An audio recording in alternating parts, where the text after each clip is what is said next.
তেজপাতা যে নিজের রং স্বাদ ঘ্রাণ সব কিছু দিয়ে অন্যের রান্না সুস্বাদু করে তোলে, অথচ সবশেষে তাকে আলাদা করে ফেলে দেওয়া হয়। ঠিক তেমনি তেজপাতার মতোই কিছু জীবন, যাদের অবদান সবাই উপভোগ করে কিন্তু মূল্য দিতে কেউ জানে না। জীবনে অনেক বড় ভুল করেছি, আর সবচেয়ে বড় ভুল কি জানেন? কি ভুল করেছি? কিছু মানুষকে অন্ধের মতো বিশ্বাস করে। গ্রামের মধ্যবিত্ত পরিবারের গৃহিণী আমি, ছোট কাজ দিয়ে শুরু করেছিলাম, মাস শেষে কত টাকা হলো জানলে অবাক হবেন। তো ডেইলি বাঙালি ব্লগ, গ্রামের সাদামাটা জীবন। তো নতুন দিনে নতুন আরেকটি ব্লগ ভিডিও নিয়ে হাজির আমি আপনাদের মাঝে। সাভানা, ভারতের ছোট্ট একটা গ্রাম শীতলকুচি জেলা থেকে বলছি। তো welcome back to my channel.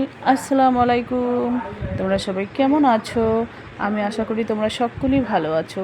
আলহামদুলিল্লাহ আমিও ভালো আছি, আর আমার পরিবার পরিজনদের নিয়ে আলহামদুলিল্লাহ আমি ভালোই আছি।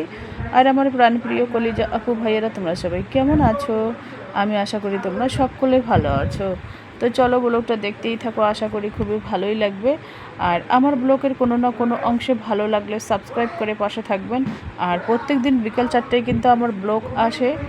তো 5-10 মিনিট এপাশ ওপাশ হতেই পারে, মানে ভিডিও আর কি ছাড়তে, কারণ যদি অন্য কোনো কাজে ব্যস্ত থাকি।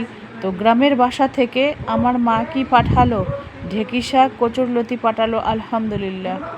তো চলো ব্লগটা দেখতেই থাকো, আশা করি খুবই ভালোই লাগবে।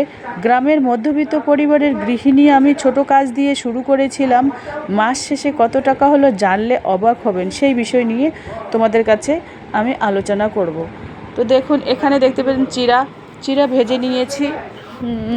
মানে মা দিয়েছিল রোজার মাসে আর কি, চিড়ে দিয়েছিল, সেই চিড়ে খাওয়া হয়নি তো সেই চিড়ে দো ভাজা করে নিলাম, নিয়ে ওই বয়ামের মধ্যে রাখলাম। মনে করো অনেক সময় মেহমান বাসায় আসলো, অনেক সময় বিস্কিট টিস্কিট ঘরে থাকে না, মুড়ি টুড়ি ঘরে থাকে না, অনেক সময় এই চিড়া দিয়েই মেহমানের আপ্যায়ন করা হয়। চা করলাম, একটু চিড়ে মানে কাঁচা লঙ্কা পেঁয়াজ টেয়াজ দিয়ে মুড়ি মাখা না চিড়া মাখা করলাম, একটু চা দিলাম, বাস হয়ে যায়। তো এগুলো কালকের সবজি বাজার গুছিয়ে নিচ্ছি। এখানে লেবু আছে, কলা আছে, কাঁচা লঙ্কা আছে। তো সবজি বাজারটা গুছিয়ে আমি এই গামলির মধ্যে রাখবো। তো ভাবলাম যে 2-1টা কলা খেয়ে নেই, কারণ কলা দেখে আর লোভ সামলাতে পারলাম না। তো ভাবলাম যে হ্যাঁ, 2-1টা কলা খেয়ে তারপরে শুরু করি। তো আমার তো আর কোনো জায়গা নেই, একটা রুমের মধ্যে খাওয়া থাকা রান্না সব কিছু তো অ্যাডজাস্ট করে নেও, আলহামদুলিল্লাহ। তো উপরওয়ালা চাইলে বাসা বানাবো, এই বর্ষা বেরিয়ে আর কি শুরু করব আলহামদুলিল্লাহ। লোন ফোন নিয়ে বাড়ি ঠিক করতে হবে, কারণ ক্যাশ টাকা দিয়ে তো আমরা কেউ কিছু করতে পারি নাই আর পারবও না। সেই জন্য লোন নিয়ে করতে হবে। বেশি নেব না, ওই 1-1.5 লাখের মতো নেব। হয়তো আমি কিছু দেবো, মেয়ে কিছু দেবে, ছেলে কিছু দেবে, ছেলের আব্বা কিছু দেবে, সবাই মিলে একটু একটু করে দিয়ে বাড়িটা ঠিক করব। তো চলো ব্লগটা দেখতেই থাকো, আশা করি খুবই ভালোই লাগবে। কারণ আমার ব্লগের কোনো না কোনো অংশ ভালো লাগলে একদম পাশে থাকবেন। আমি যেহেতু গ্রামের মধ্যবিত্ত পরিবারের গৃহিণী, আমি ছোট কাজ দিয়ে শুরু করেছিলাম। ছোট কাজ দিয়ে কী শুরু করেছিলাম? ব্যাগের ব্যবসাটা আমি ছোট কাজ দিয়ে শুরু করেছিলাম। দেখুন, মানুষ ছোট থেকেই বড় হয়, একবারে কিন্তু মানুষ বড় হয় না, ছোট থেকেই বড় হয় আর কি। তো তোমরাও চাইলে আমার মতো করে কিছু কিছু টাকা সঞ্চয় করে রাখতে পারো। মাস শেষে কত টাকা হলো জানলে অবাক হবেন। মাসের শেষে এ মাসে 4,000 টাকা জমিয়েছি আলহামদুলিল্লাহ। তো মানে সংসার খরচ চালিয়ে আমি মাসে 4,000 টাকা সেভ করেছি। দেখুন, প্রত্যেক মাসে হাজব্যান্ড আমাকে 15,000 টাকা করে দেয়। 15,000 টাকার মধ্যে আমি কিন্তু 4,000 টাকা সেভ করি। তোমরা চাইলে কিন্তু 4,000 সেভ করতে পারো, 3,000ও সেভ করতে পারো, 2,000ও সেভ করতে পারো, সেটা তোমাদের কাছে আর কি। বুদ্ধিটা খাটাতে হবে, বুদ্ধি না থাকলে শ্বশুরবাড়িতে খাওয়া খুবই মুশকিল। তো যাই হোক, তোমরাও চাইলে আমার মতো করে টাকা জমাবে। মানে প্রত্যেক মাসে যদি 4-5 হাজার করে জমাই, তাহলে অবাক তো হবারই কথা। দেখুন, অনেক মানে শখের জিনিস বিসর্জন দিতে হবে। টাকা সঞ্চয় করতে গেলে বা টাকা ইনকাম করতে গেলে অনেক শখের জিনিস বিসর্জন দিতে হবে, তবেই কিন্তু আমরা কিছু করতে পারবো। হাতে পায়ে বসে শুয়ে গুটিয়ে হাত পা গুটিয়ে থাকলে কিন্তু আমরা কোনো টাকাও সঞ্চয় করতে পারবো না। টাকা এ দুনিয়াতে বেঁচে থাকতে গেলে এক নম্বর হচ্ছে টাকা। টাকার তোর পায়ে নমস্কার। টাকা না থাকলে তোমার কোথাও কোনো মূল্য নেই।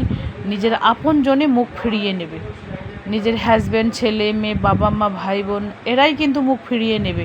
সেই জন্য তোমাদের বলছি কি, তোমাদের বলছি, একটু নারীদের বলছি, গ্রামের নারী হোক আর শহরের নারী হোক, দুজনকেই বলছি, কারণ আমরা যদি একটু একটু করে সঞ্চয় করে স্বাবলম্বী হই, তাহলে ভবিষ্যতে কিন্তু আমাদের অনেক অনেক স্বপ্ন পূরণ হবে। কারণ দেখুন, আগামীতে ভবিষ্যতে ছেলে বড় হবে, ছেলের বউ আসবে, মেয়ের বিয়ে হবে, জামাই আসবে, তো ওদেরকে কিছু দিতে হবে, খাওয়াতে হবে, পড়াতে হবে। সেই টাকাগুলো কোথা থেকে আসবে? তখন তো আমাদের বয়স হয়ে যাবে।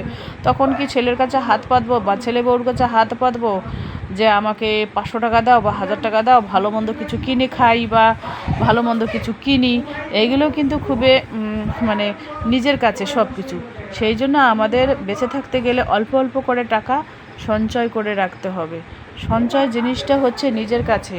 আমরা যদি সঞ্চয় করতে পারি, তাহলে ভবিষ্যৎ আমাদের উজ্জ্বল, আমাদেরও উজ্জ্বল আর আমাদের ছেলেমেয়েরও উজ্জ্বল। তো যাই হোক, 4000 টাকা এ মাসে আমি জমিয়ে সবাইকে অবাক করে দিলাম। তোমরাও চাইলে আমার মতো করে 4000 5000 করে সেভ করতে পারো। যতটুক, যেমন আয় তেমন ব্যয়। আয় যদি হয় কম, ব্যয় যদি বেশি করি, তাহলে কিন্তু মাসের শেষে আমাদের সংসারে ঝগড়াঝাটি লেগেই যাবে, অভাব অনটন লেগেই থাকবে। এটাই হচ্ছে মেন কথা। বাস্তবে যেইগুলো কথা, সেইগুলো কথাই কিন্তু আমি তোমাদের কাছে তুলে ধরি। তো যাই হোক, ছোট কাজ দিয়েই কিন্তু যে কোনো কাজ তোমরা শুরু করবেন।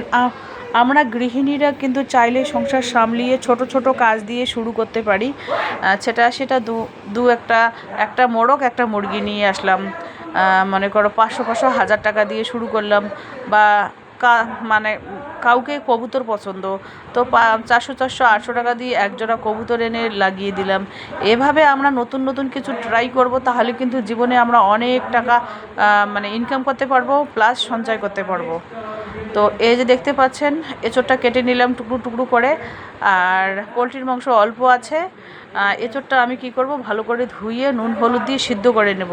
সিদ্ধ করে নিয়ে একটু ভাপিয়ে নেব এঁচোড়টা। আর পোলট্রির মাংসটাও আমি একটু গরম পানি দিয়ে অফ ক্যামেরায় ধুয়ে নেব। পোলট্রির মাংস গরম পানিতেই ধুতে হয়। পোলট্রির মাংস আমার পছন্দ না, বিশেষ করে মেয়ের খুব পছন্দ পোলট্রির মাংস। তো মেয়ের আবদারের জন্য আনা আর কি পোলট্রির মাংস। ছেলের আব্বাও খেতে চায় না পোলট্রির মাংস, আর আমারও পছন্দ না পোলট্রির মাংস। তবুও খাই, 1-2 পিস খাই। ওখানে যে মিশালটা দেয়, সেই মিশালটা খাই। তো এতগুলো মিশাল দেব না, একটু কমাবো। কারণ মাংসের থেকে 2 ডবল যদি মিশাল হয়, তাহলে সে কিন্তু মাংসের কোনো টেস্ট হয় না। সেই জন্য অল্পই দেবো আর কি। তো এবার আমি ডিমগুলো আর কি বার করব, বড়গুলো আলাদা করব, ছোটোগুলো আলাদা করব। আর গামলির মধ্যে শাকসবজি এগুলো রেখে দিলাম। আর এখানে মায়ের বাসা থেকে আলহামদুলিল্লাহ গ্রাম থেকে ঢেঁকি শাক আর কচুরলতি আসলো। আমার মাকে সেদিন বলে আসছিলাম যে আমার জন্য কচুরলতি আর ঢেঁকি শাক তুলে রাখবা, তো তুলে দিয়ে পাঠাবো। তো বলে কি ঠিক আছে। তো সেই সুযোগটা পেয়েছে।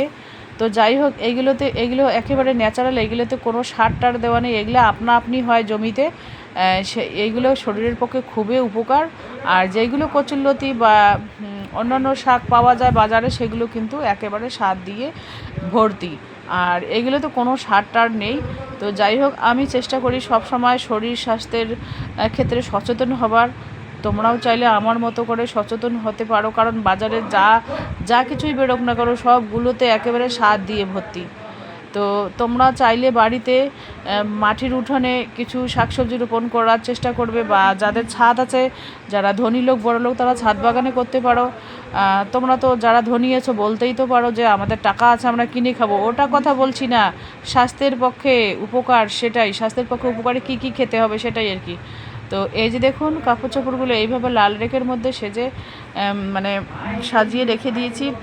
আর এই যে দেখুন টেবিলের মধ্যে টাকা। আর এখানে দেখতে পাচ্ছেন নিচে, এখানে কচুরলতি আর মাংস একটু কেটে নিয়েছি অল্প। আর এঁচোড় আর ঢেঁকি শাক আজকে বানাবো না, কালকে বানাবো। তো যাই হোক, এই যে দেখুন একটা মাটির ঢিপি উঁচু করে দিয়েছে। এটা গর্ত ছিল, এই গর্তটা আমি তো অত বুঝি নাই, একটু উঁচু হয়ে গেছে, সবার পায়ে পায়ে কিন্তু লাগে। তো চলো, আজকের ব্লগ এ পর্যন্তই। ততক্ষণ তোমরা সবাই সুস্থ থাকো, সাবধানে থাকো। টাটা, আল্লাহ হাফেজ।